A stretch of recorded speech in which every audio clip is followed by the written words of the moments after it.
FIFA Euro 2012, sponsored by Kia Motors.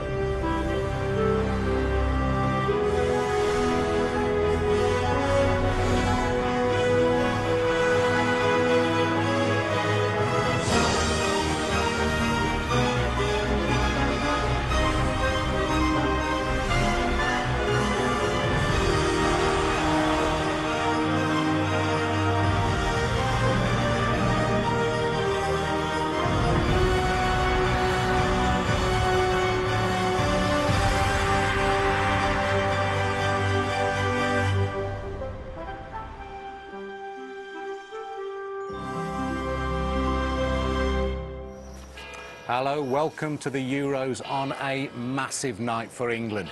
It's all going worryingly well, isn't it? For the first time in a while, we're actually travelling less in hope than expectation. This is poor, and that is poor, and Germany are putting them out of the World Cup again. That's good night, England. So here we go again. England team a long way from home, looking for a fresh start. It's about time England fans got a nice surprise. It's what let's go! Shows the way! Don't get more important, isn't it? This England team have given off a different vibe. England lead! How good is that? All in it together. It's a great feeling. Struck by Walker! He's only just come on! England on terms again! I don't believe how good we are. A little moment of magic from Danny Welbeck. Come from behind! We have to keep the belief. Touch of class. There's a humility about this England. England win!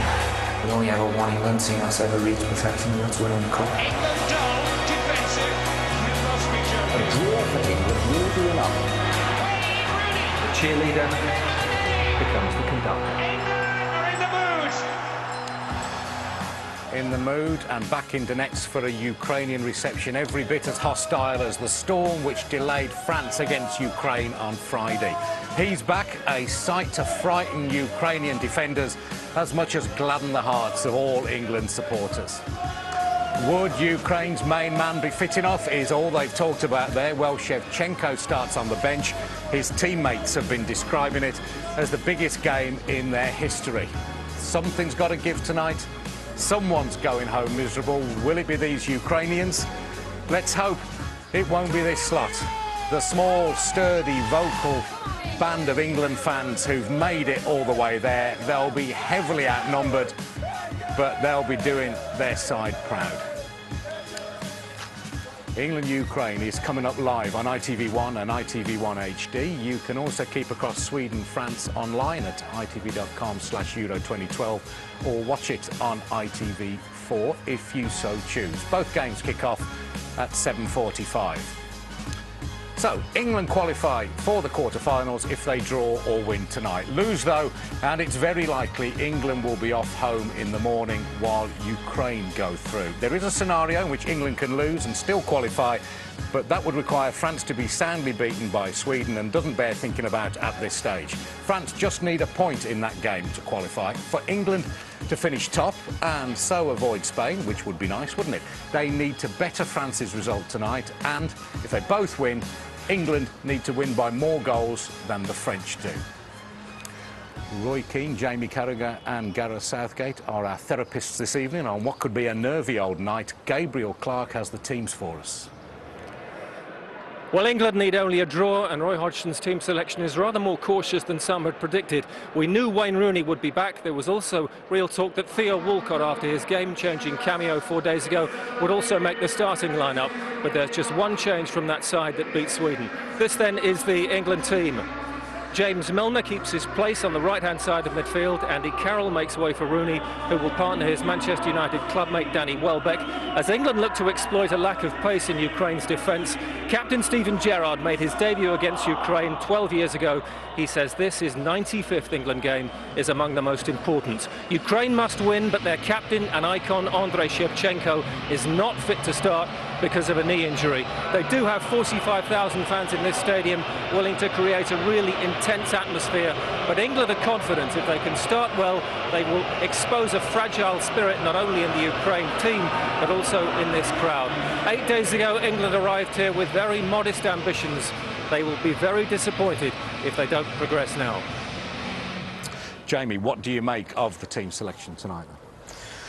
Well, I think it's the one that we expected. I expected Wayne to come back in, and there's a debate over, you know, Theo or Milner, but I think, as we mentioned in the last game, and you know, the highlights showed that I think Theo's shown what he probably is, you know, an impact player, if you like, and probably not going to help him, you know, starting games really. So I think Milner's done okay, and I think, you know, if we need a bit of pace in the second half, you know, Theo's your man. The right decision with Wayne, do you think? Right? Well, I think so. I think, again, if England really want to progress and win the competition, then you need Wayne in your starting 11. A lot of people, probably the old school of football management, you don't change your winning team, but you're talking about Wayne Rooney here, and it's very hard to leave him out. So, a good option for the manager. Gareth?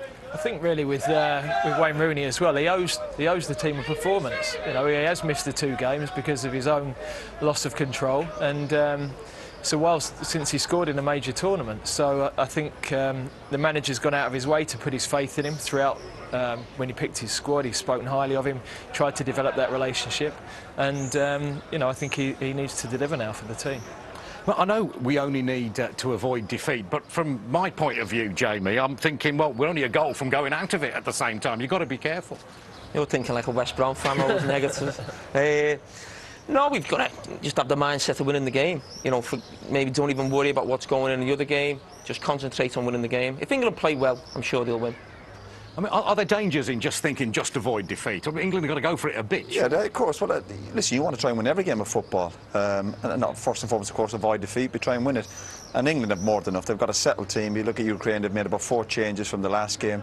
Injury problems with their star men. And if England, their mentality is right and their attitude is to go out and win the game, I'd expect them to win the game comfortably.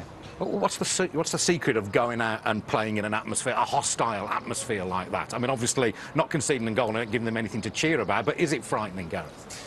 No, it's something that should inspire you, really. I think when you play away from home, it's even more reason to galvanise yourselves as a team. You want to prove all those people wrong.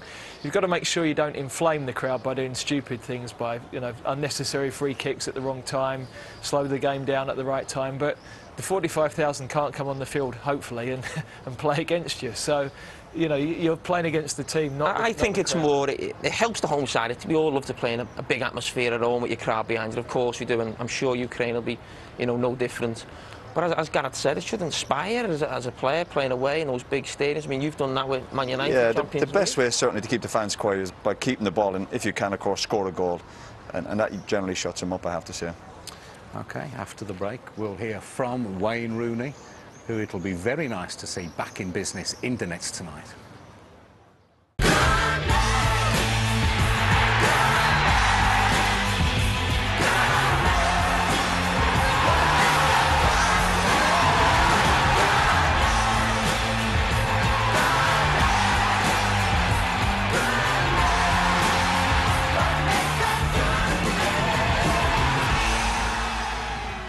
Welcome back. The Donbass Arena in Donetsk Square against the home team. England only have to avoid defeat to get through to the quarter-finals, but it's going to be no easy task getting a result in front of this lot. More than 40,000 Ukrainians screaming blue murder in desperation for the co-hosts to stay in their tournament. Tonight, though, England do have the significant advantage of Wayne Rooney in the starting lineup. They could possibly win tonight without him, but you couldn't imagine them getting anywhere near winning the whole tournament without Rooney available and at his awesome best. He's been talking to Gabriel. The great players can make players around them great as well. If that player can bring the best out of the team, then the team's going to do well. If you look back through the years and you take Pelé, for example, he was often capable of producing his very best football for Brazil when it really mattered. Let's hope that Wayne can start to do that for us, and then who knows? Early exit or late arrival. Before each of his tournaments, there's only ever been one headline act. He's a beast, really, to be honest with you. He made Euro 2004 look like a kickabout in Croxteth. It's 4 major tournaments. What's been the moment you're most proud of? I'm not sure. I'd probably say into France, you know, into Zidane, Thierry Henry. I would like to say what a player Rooney, what a player he is. Just playing in a major tournament for England is a great feeling. Wayne Rooney! What a kid! I think a star has been born.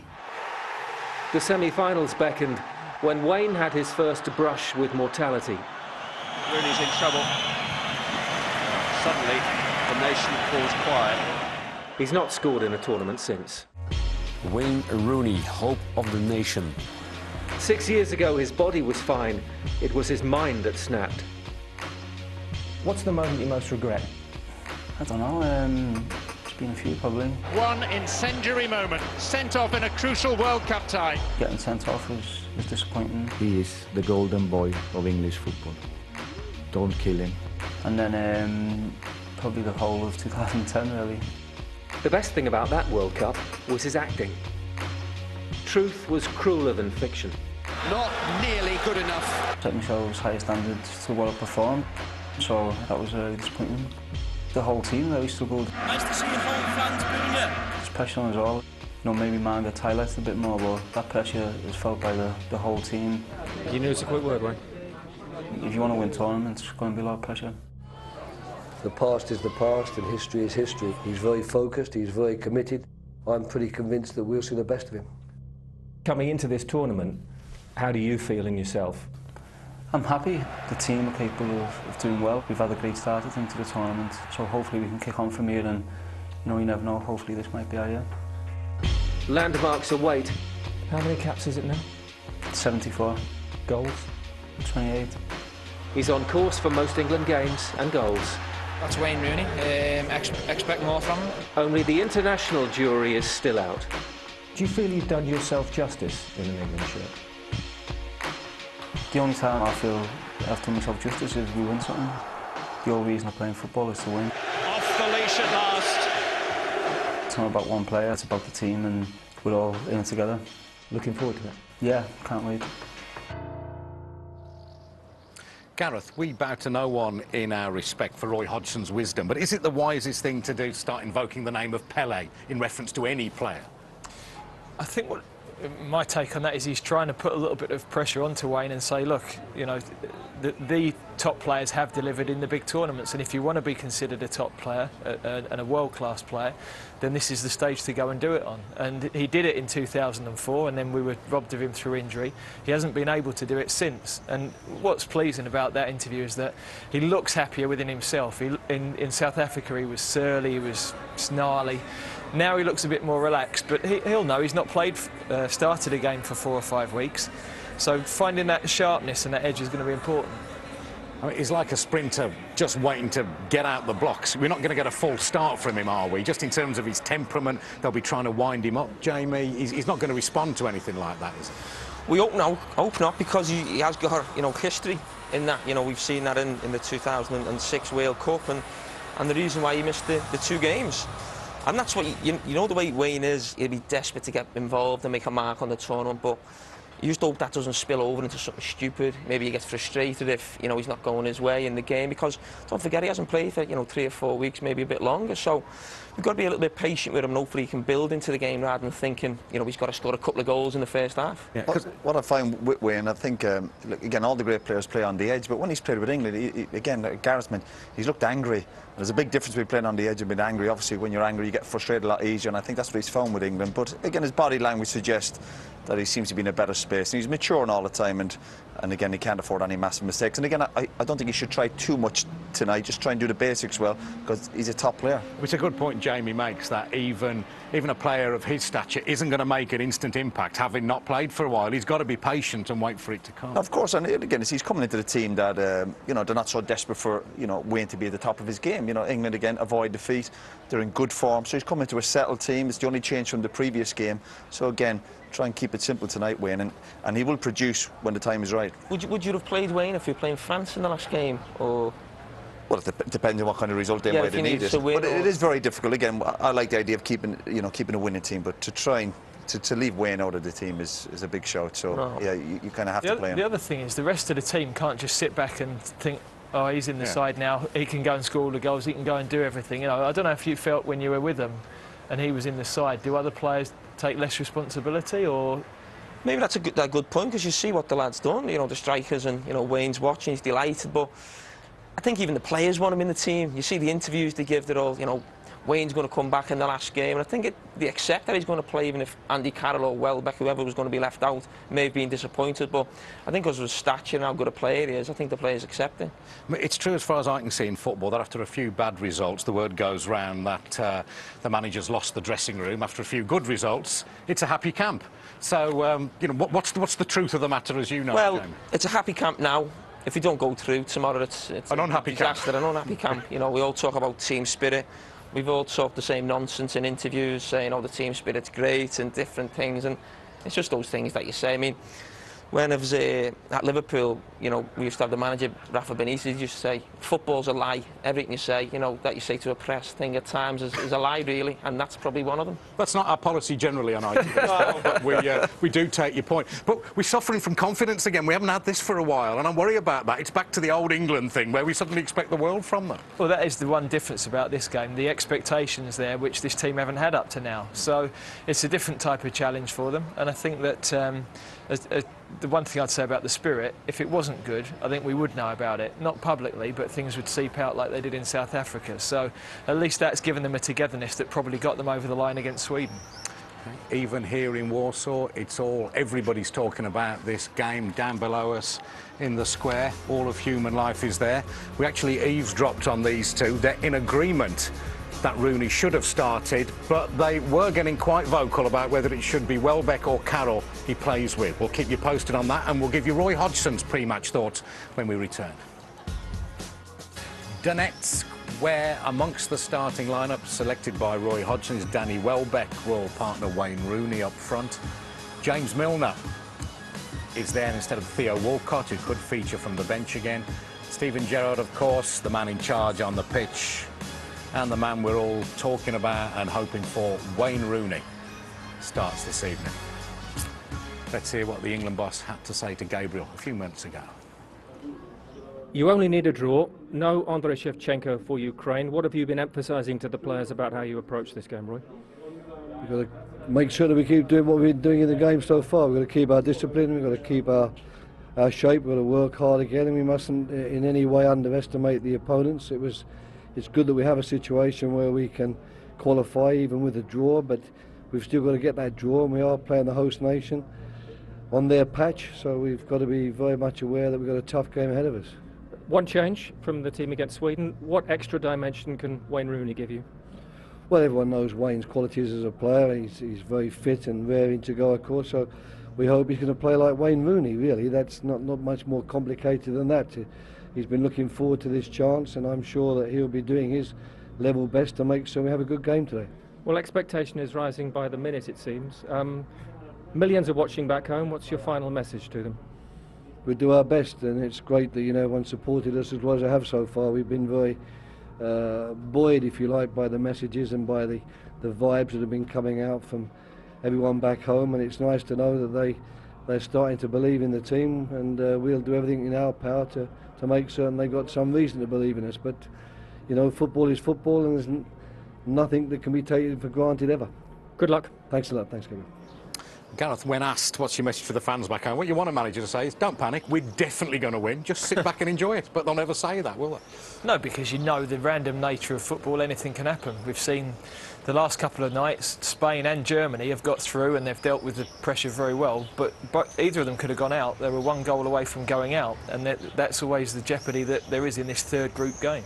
They've got to dictate the play, haven't they, Roy? And also, I suppose, not panic if Ukraine come fast out the blocks, because Ukraine can't sustain that for 90 minutes and will get caught out. No, we've seen that in the previous games. Ukraine maybe have started okay, but they've seemed to run out of steam. I think Ukraine were pretty lucky in the first game to get a result against Sweden. Again, the France dominated the game and were comfortable winners, and I'd expect the same from England. And we make the point about Rooney about coming back into the team. Remember, he's had a very good season in terms of his link-up play with Welbeck, so that should cause any nation a problem. Well, I hope England have looked at the Ukrainian side in more detail than we have so far this evening. Just talk us through them, Gareth. Well, the obvious change is Shevchenko not being in, but also Voronin, the other striker, is left out. So Devic and Milevski come in. I wonder, and Garmesh just behind them. Three changes at front, and the centre back as well, Rakititsky. But Devic, interesting, he plays for Shakhtar, so I wonder if there's an element of trying to get a local lad in the side, lift the fans, because actually, although we're saying it's a problem going and playing them away, I was just looking this morning, they've played 6 games in Donetsk and they've not won one Ukraine. So it's not been too much of an advantage for them up to this point. OK. What about the skipper's role, Jamie? Well, he's the player, Timoshuk, who'll probably come up against, you know, Wayne Rooney. He's the most experienced player. He's the captain, as you say. Plays for Bayern, 2 of them. When you played there, Roy, in that position, would you feel that was your responsibility to pick up a deep line striker, or...? It depends the area of the pitch is. Again, you talk about football intelligence, depends what type of players you're up against. Obviously, well, Nasri is a good player, but his movement wouldn't be as good as Wayne's. And even if Wayne can't get on the ball, of course, he'll create space for the other players. But it depends on the areas, Gareth. Again, I had plenty of arguments with centre-halves who was picking them up. And near the goal, obviously, you'd want the centre-half, but other areas of the pitch... Me, funny. No, again, it depends on the area of the pitch. I think you've got the back four's got to... It's just lessening that space, isn't it? Yeah. No, you don't want no space in there at all. Kick-off fast approaching in Donetsk and Kiev. You can watch Sweden versus France there live at itv.com/Euro 2012 or switch over now to ITV4. Here on ITV1, we're in Ukraine for England against Ukraine. One way or another, it promises to be a stormy old night in Donetsk.